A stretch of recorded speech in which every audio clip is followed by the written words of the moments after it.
So this is another piece that has a significant impact on our professional well-being and well-being in the workplace. We know that it's important to ensure that appropriate workload. Now, what's interesting is typically we hear people talk about work overload. So too many demands, insufficient time to complete the work.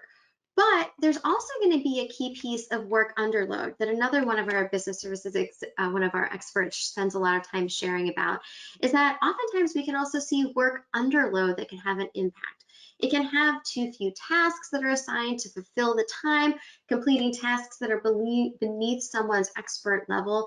Obviously, this doesn't mean that there aren't going to be tedious tasks or things that have to happen, but we have seen both of these, especially in the pandemic. Whereas folks are working from home, there may be certain things they couldn't do before and trying to figure out where they want to fill their time, wanting to have that sense of accomplishment. So it's very important to check in on both sides of it.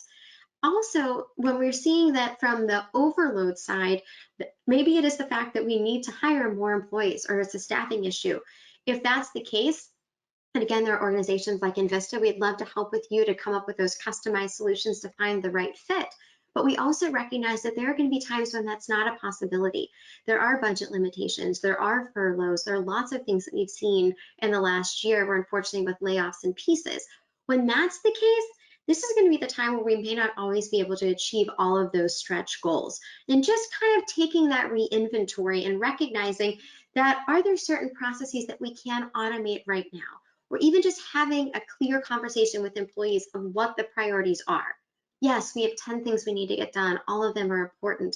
But when we have 10 things on the list, it's hard to know what the real priorities are. And it's hard to be able to expend when we have limited effort and energy on what is most important. So as we have that clarity of expectations, also having that clarity of what those priorities are, so that we're able to make sure that we're being sensitive to employee needs, that we're being sensitive to really what the key priorities are going to be.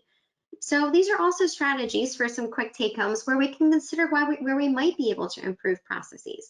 Can we propose other technology and different systems that could help to make it? And as an individual, asking for guidance, being able to have that conversation with your supervisor and manager and saying, I know this is all really important. I want to hear from you.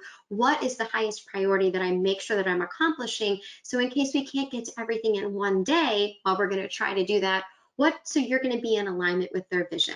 So as you're feeling this workload is overwhelming, really considering how you can alleviate some of that stress for yourself and figuring out that we don't want it to also lead to burnout. We know that there are increased life demands, family demands, and that we also have a job to do. And for many employees, they want to make sure that they're keeping that job. They may right now be the sole person supporting their family and afraid to ask those questions. So it's really important as a leader to make sure that we're making those conversations available and being accessible. When the workload matches capacity, we see that we are able to effectively complete the work and increase job satisfaction and performance.